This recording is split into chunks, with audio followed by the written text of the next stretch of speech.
It's a crisp October evening, 1968.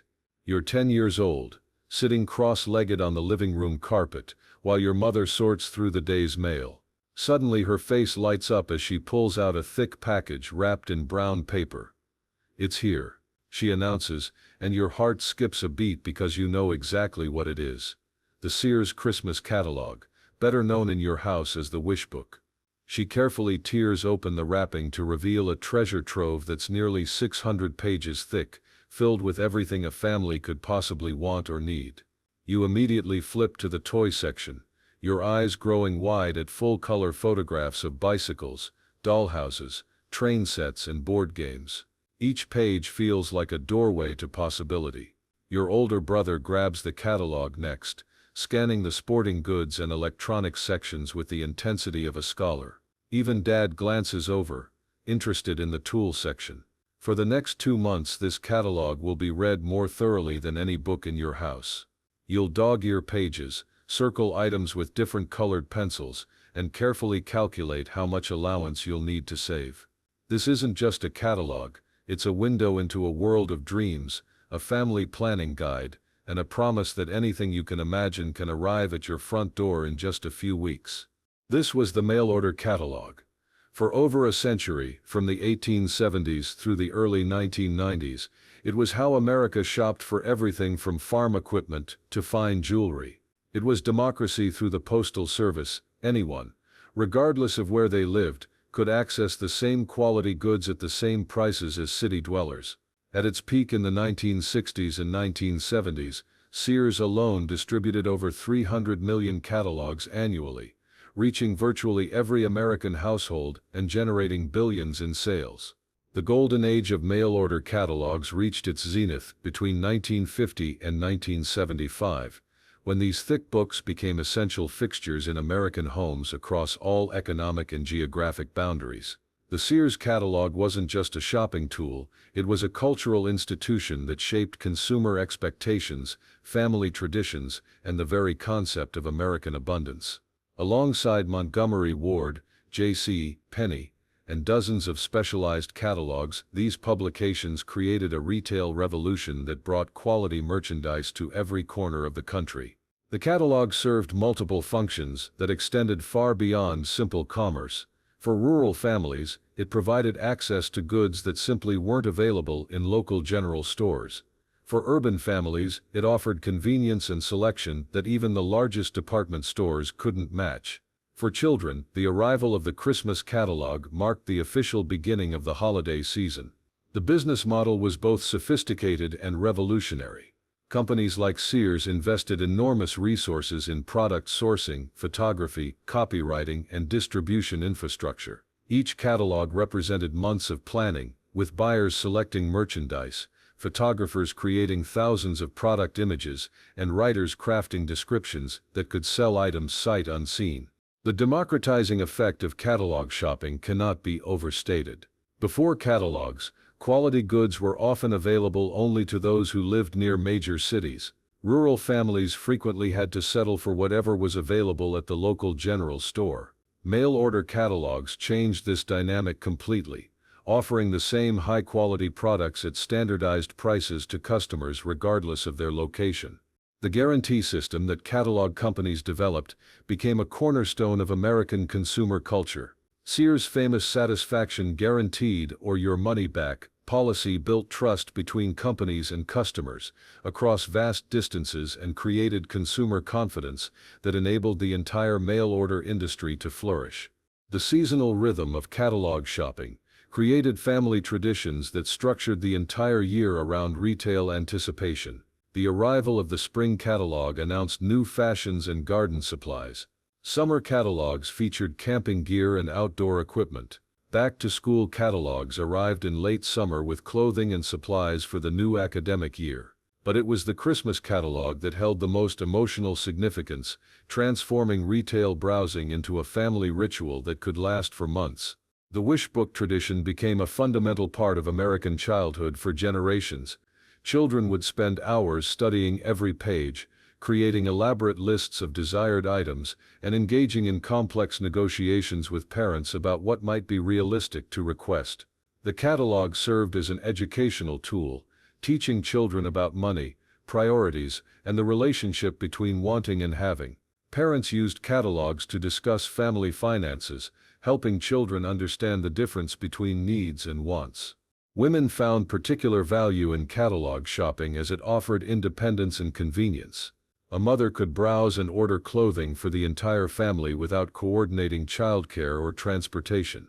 She could comparison shop between different catalogs without spending entire days visiting multiple stores. Men appreciated the technical detail and comprehensive selection that catalogs provided, particularly for tools, automotive accessories, and sporting goods. The catalog format allowed for detailed product specifications and educational information that helped men make informed purchasing decisions. The photography and design quality of major catalogs set standards that influenced all of American advertising and retail presentation. Sears catalogs employed some of the best commercial photographers of their era, creating images that weren't just product documentation but lifestyle aspirations. The models, settings, and styling in catalog photographs helped define American ideals of family life, fashion, and domestic comfort. Regional and specialized catalogs served niche markets that major retailers couldn't address effectively. L.L. Bean specialized in outdoor equipment, developing a reputation for quality that made their catalog essential reading for outdoor enthusiasts. Edmund Scientific offered laboratory equipment that brought cutting-edge technology to amateur scientists and curious children. The ordering process itself became a ritual that taught patience and planning. Customers would carefully fill out order forms, calculate shipping costs, and wait weeks for delivery. This delayed gratification created anticipation that enhanced the value of purchases when they finally arrived. Quality control and customer service were paramount in the catalog business because companies couldn't rely on immediate feedback. Catalog companies invested heavily in testing products and monitoring customer complaints. The competitive pressure to maintain customer loyalty drove catalog companies to maintain higher quality standards than many retail stores. The economic impact extended far beyond the companies themselves. The mail order industry created thousands of jobs in warehousing, shipping, and administration. It supported the postal service with billions in shipping revenue and helped justify rural mail delivery routes. The decline of mail order catalogs began gradually in the 1970s, but accelerated rapidly through the 1980s, as multiple factors converged to undermine their competitive advantages. The expansion of suburban shopping malls brought comprehensive retail experiences within driving distance of most American families.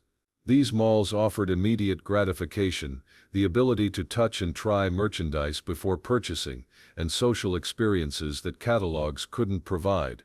Credit cards fundamentally changed how Americans thought about purchasing, making it easier to buy items impulsively rather than planning purchases weeks in advance. The convenience of credit also reduced the advantage that catalog payment plans had provided to families who couldn't afford large cash outlays. As credit became more accessible, the budgeting discipline that catalog shopping encouraged seemed less necessary. Television advertising created new ways for manufacturers to reach consumers directly, reducing their dependence on catalog retailers. National television campaigns could create product demand that drove customers to local stores rather than mail-order companies. Demographic changes also affected catalog shopping patterns. The movement of population from rural areas to suburbs reduced the geographic isolation that had made catalog shopping essential. Younger generations who had grown up with easy access to shopping centers showed less interest in the delayed gratification that catalog shopping required. Rising postal costs made catalog distribution and shipping increasingly expensive. The convenience advantage that catalog shopping had once provided began to erode as shipping costs were passed on to consumers. Competition from discount retailers who could offer lower prices on similar merchandise made catalog prices seem less attractive, particularly when shipping costs were included. Technology changes also disrupted traditional catalog models. The introduction of toll-free telephone ordering made the process faster but reduced some of the deliberative quality that had made catalog shopping valuable for family planning. By 1985, Sears had begun reducing the size and frequency of their general catalog distributions. Montgomery Ward discontinued their catalog operations entirely in 1985.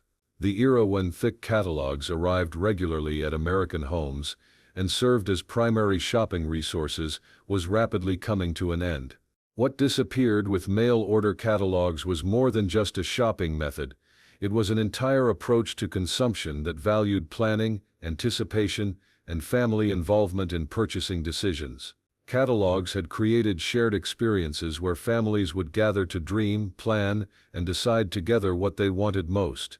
The catalogs themselves became treasured objects that were saved, referenced, and revisited long after their merchandising purpose was served.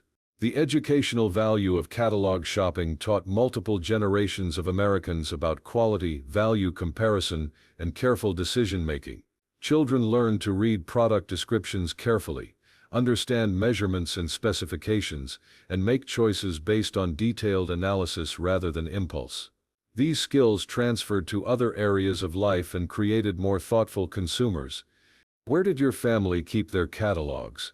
Do you remember your favorite section to browse, the process of making your Christmas list, or the thrill of receiving packages that contained exactly what you had chosen weeks earlier?